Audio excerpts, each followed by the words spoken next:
Good morning, everybody. We're going to work on some cabinet doors and shoot a little video for you, which hopefully will be helpful for some of you at home.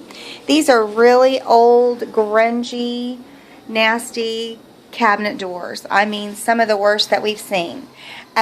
So a couple things we need to do before we get started is we need to use our multi-use cleaner and clean that really good. And you can see we kind of already, Annette's going to open this up and show you. There we are, our multi-use cleaner, and we already put some on one cabinet door and used it, and you can see some of the grime that we got off. So we need to clean it really, really good before we get started so that doesn't bleed back through our paint.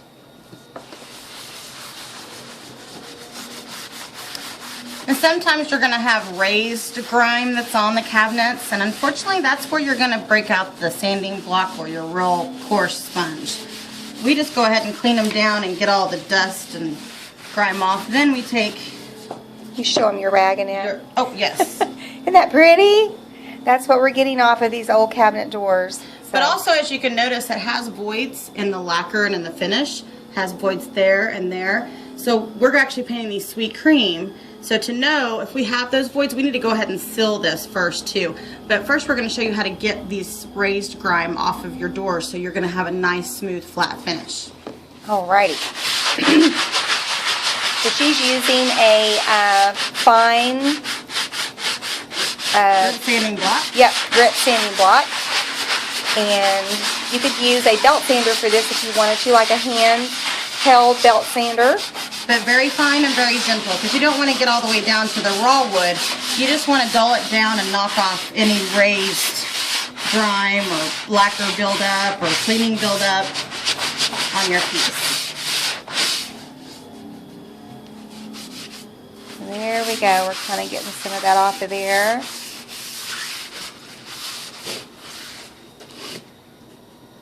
I think that's smooth. Maybe a little bit more. And rub your hand across it because you'll feel it if it still needs to be sanded some more. That feeling it with your hand is really important. Yep. Feel good? All right. Great. Now, go ahead. Nope. So now if you'll notice, we've got that sanding dust down in the cracks. So Annette's going to show you how to get rid of that. That's where, after you purchase your Plaster Paint Company Signature Series brush, you still got those chip brushes left over. They're great to be used for finishing products, but also to be used to dust out your piece. For example, we wouldn't want to leave that sand dust down inside these crevices because we want to get these nice and filled with sweet cream paint. So then you just use those brushes to knock out your dust and your dirt. And that's almost prepped and ready to be painted. Because you notice we talked about the voids and the lacquers here, you're going to have divots and pits and things like that. So we're actually going to use our Jules Magic Seal to seal this in again.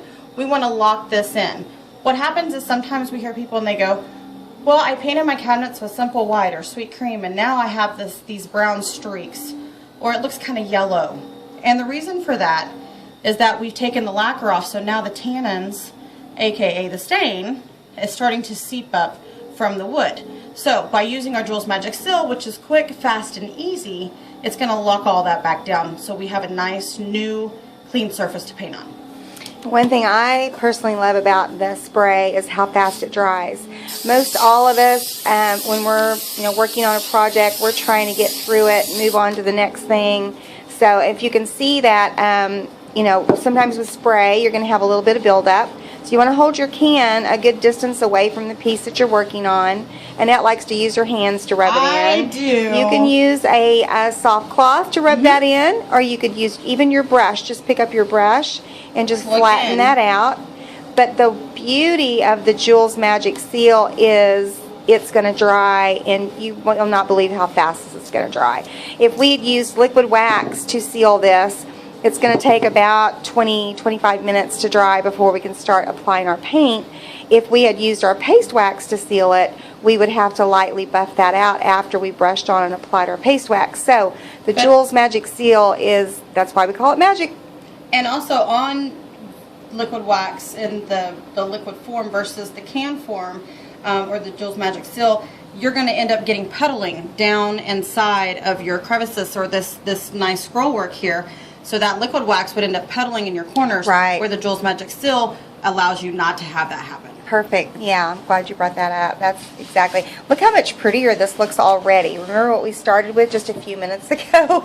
Now we've got, Well, and so here's what it started out as. Yeah. With after being sanded and cleaned and everything, and then onto Jules Magic Seal, locking all of that stain and grime and things like that at the bottom, again giving us a nice beautiful surface to start with.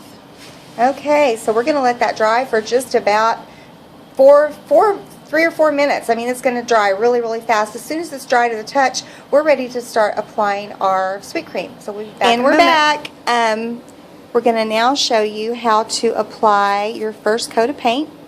And of course, Annette has the Plaster Paint Signature Series brush. These brushes are really cool because they hold so much paint. They also have the round, where your hand goes, the round handle, so that keeps all that stress off your wrist. And she has already dipped it in the water and got the water back out of it with her paper towel, and now she's ready to start applying her first coat of paint. One thing that you want to do is you want to get down inside these grooves first, because it is going to hold a little more paint than what your board is going to hold. So that way it has time to fully dry when you're ready to go on and do your second coat when it's all said and done. And you notice she's painting in long, even strokes. Some people will use the little bitty thin brushes, and they're constantly going back into the product and applying the paint. That's when you start getting a lot of those brush strokes that you don't want, and also working yourself a lot harder. So right now she's making sure that she's getting paint down in any of those little divots, places that have some cracks and crevices, and also finishing that out then with long, even strokes. And I just want everybody to realize I have not re-dipped my brush. So that's one dip into the paint to do half, well actually a little over half of this door. Getting down inside those edges, doing around the edges of your board also. If you notice, Mom, if you'll come in here, if I go back and try and do this after I've already painted it on the edges, see what it does? It makes that stroke there. You want to keep your strokes really going in the same direction. So doing the edges first is best. We always Yes. forget that though. We do. I do. I always forget it. But if you'll paint around the edges first and then come back and paint the top of the surface, you're going to end up with that really nice, pretty finish. So now I'm going to go ahead and load up my brush again. And again, load it up. Don't worry about, just putting a little bit on and then back onto your piece. You're going to work yourself to death if you do that. That's why we love the Signature Series brush. So I've loaded my brush. I'm going to go ahead and put some paint out here and then work it back down inside. This is where that circular motion goes. I know people hear that all the time from me, but it is where it comes in handy. If I sit here and do this, look how long it's going to take me to do that. If I do this and I go back each direction, I'm done. But if I sit there and work myself to death like this, you're going to keep missing the same spot. Now I've started to notice, because I did not re-wet my brush on this round, that it's getting real kind of gluish, sticky. It's pooling as I'm painting. So that's where I like to go ahead and re-wet my brush. Just a little bit, not a lot, just enough to go ahead and smooth out this paint. And now you'll watch the brush just glide. Yeah, she just barely got the very tips of the brush in there because it does hold a lot of product. The same thing, it'll hold a lot of water. So you don't want to dip it down into the water. You just want just the tips of the brush into the water. And also keeping a paper towel handy to get any excess water off is a good idea too. So this is what a good first coat of paint looks like. It's going on nice and easy, very minimal brush strokes. We're going to come back in a little bit and do a second coat, and then we'll be ready to seal these out and distress, whatever it is we want to do with it. So it's going to be fun. Back in a bit. Just quickly want to show you, you can see where I was painting, and this one little spot right here kind of pulled some of the paint back off.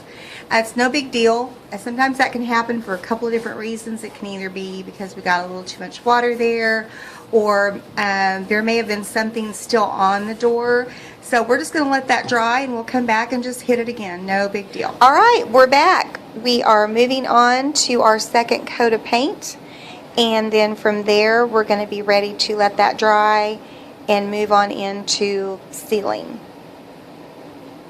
And again, on your second coat, you want to go ahead and load your brush because we're starting over just like we did before and getting that second coat on there. And you'll see how nice the coverage is going to be. That's part of having that really good brush. If you notice any little hairs coming out of the brush in your on your project, which you probably will, the natural bristle, just like the hair on our head, you know, they shed from time to time, and especially when they're new and you're first starting to use them. So if you want to keep your eyes open for any hairs that might have fallen out and be in the project, and if it is, then you want to get it out while your paint's wet. And just, it's real easy just to turn your brush sideways and kind of flick that out, or if you have to, just pick it out and then paint right back over that spot.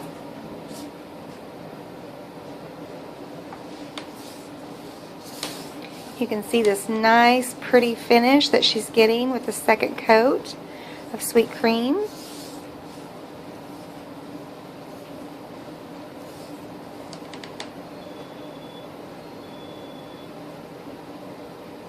And with your second coat, that's where you want to make sure that you have that really good coverage.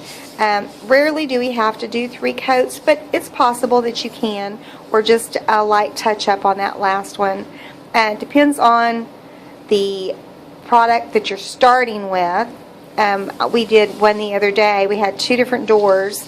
One door took 1 coat of paint with a color we were using, and the other door, which was a different type of wood, actually took 2 coats. So that can make a difference as well.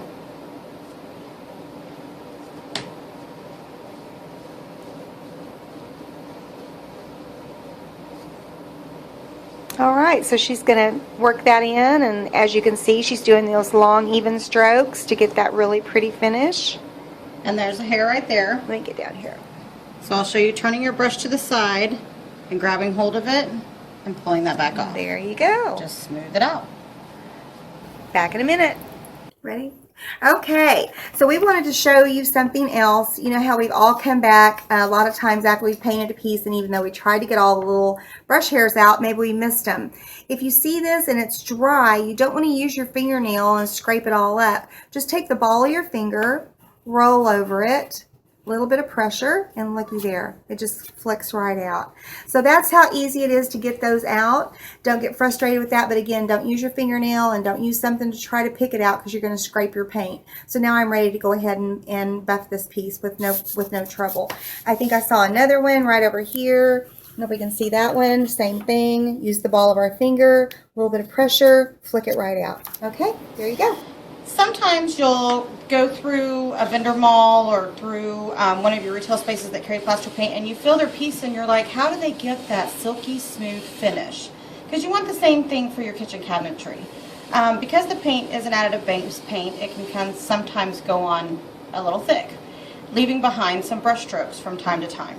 With that being said, what I like to do is use a worn-in 220 fine sanding block. Now, if you just use this on native stone, don't use it on your sweet cream. But if you've got one that's got the white backing or a cream base, use that, because you don't want to gouge your piece, you just want to knock the brush strokes down. So what we show you is just to knock those brush strokes down lightly. You don't have to get real heavy on it, just real lightly sand each piece. So now that we have knocked all the brush strokes off of here, we also want to show you a couple different ways to distress your piece. Some people would like this solid look, and some would like a little bit of that wood underneath to show through, kind of give it that shabby old world look. So to show you how to do that using your sanding block, you're literally just going to sand on the edges of where you want it to distress.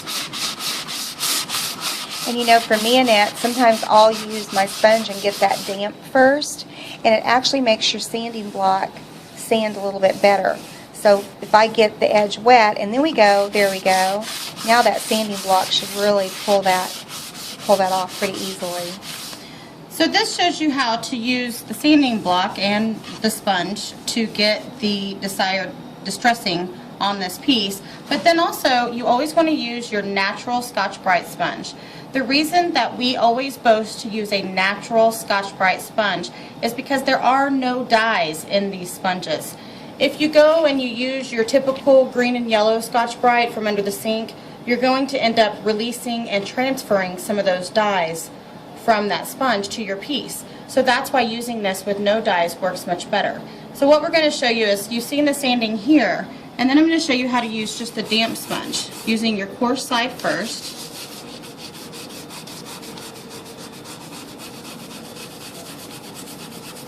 And then you're just going to turn your sponge over and wipe that away.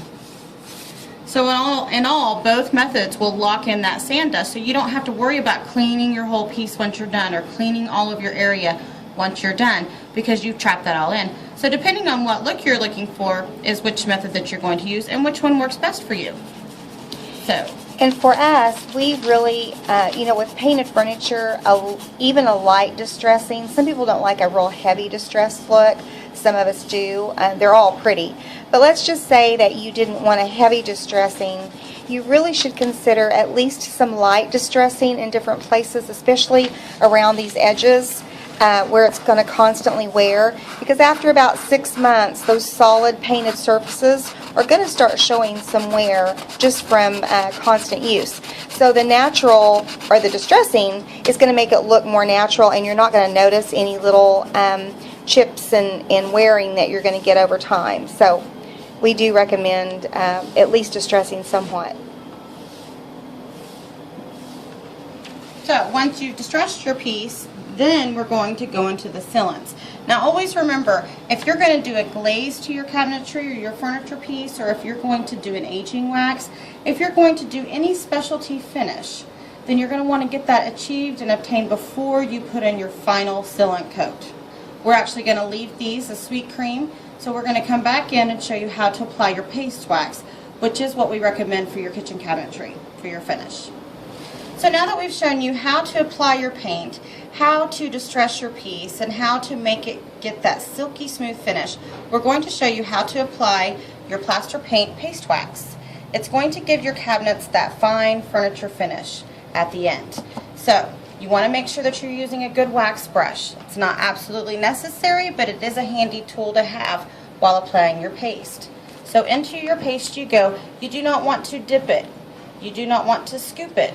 You just want to apply a light layer onto your brush. So rolling that in your paste, again, very light coat. Less is more with most all Plaster Paint products. So there's our brush. Notice it doesn't have big globs or clumps. And we're going to go ahead and apply that on here.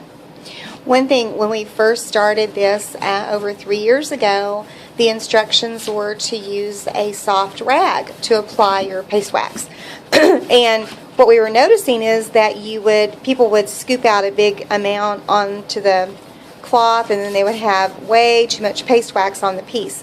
So using a brush to apply it is really important, and it's so fast and easy for those people that used to apply it with a cloth. We're sorry.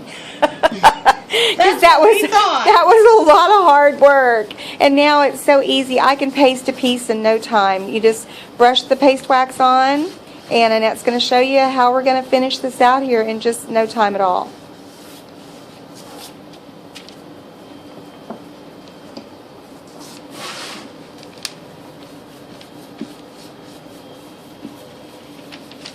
You notice that she's going in swirls to get down in all the little cracks and crevices, but then she's immediately going back with long, even strokes and smoothing that out. I mean, this paste wax dries so fast that honestly, if you did the swirls and your phone rang and you went to answer it, by the time you got back, your paste wax would be dry and you'd have those little swirls that you would be trying to get back out of there. So you want to always finish with long, nice, even strokes. And your paste wax is going to go on oily, just much like Crisco, is how I like to look at it. It's going to go on oily, and then within just like 2 to 3 minutes, you're going to notice it's dry. That oiliness went away, and all of a sudden, it's dry. And then you know it's ready to buff. So Annette's over there getting our electric buffer ready. and we're going to show you how to do that. So it's really, like I said, really fast and easy. Nothing like it was when we first started, where you had to apply it with a cloth and then wait 24 hours and come back and buff it out. This is all very fast and simple. You can be completely finished with a piece in no time at all. So the electric buffer will be your lifesaver, because you're not having to hand buff, especially those big projects like your kitchen cabinets, dining room tables, large pieces of bedroom furniture. This electric buffer will really help you. Okay, she's back with it. Your electric buffer is a drill attachment that attaches to an electric drill. You don't want to use a battery operated drill. Reason for that is with the electric drill you get the same consistent RPM, so it's going at the same speed, buffing out your piece and creating the same amount of friction. If you use a battery operated drill, then it's consistently losing power and juice, so it's going slower and slower each time that you're applying pressure with your buffer brush. So, very simple. You want to hold on the front, turn it on. It's not going to hurt you. It doesn't hurt your hand. It's high speed. It looks rough, but it's not. So now we're going to apply it to our cabinet door.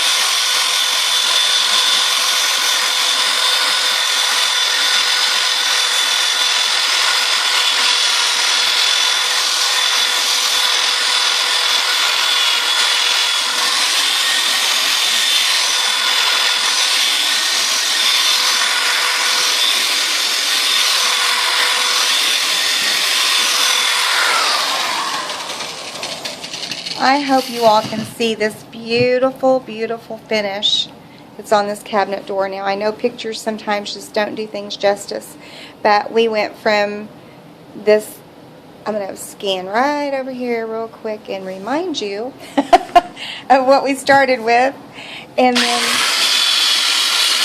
we have this beautiful silky satin that looks like it came from the factory this way finish that is just amazing. So we wanted to show you one final step that we like to do. It's not a necessity, but it's something that we like to do when we finish pasting a piece and buffing it. So this is rumple cloth. Now a lot of people look at it and they think, oh, that's just cheesecloth, and it absolutely is not. It is a completely different type of material. It looks the same, but completely different. These are actually used in high-end antique homes and showrooms to buff and polish their furnishings because they can't receive any scratches. That's how soft and pliable this is. So what we're going to show you is how to go ahead and just use this very lightly on your piece, and it just kind of finishes that out. And if you have any paste that maybe just the buffer missed a little bit, then you can go ahead and get that finish on your piece. And that is the end of cabinetry. Thank you very much. I just want to show you again this beautiful finish. Now, what you're seeing here is the wood grain. That is not brush strokes. That is the wood grain of the wood coming through.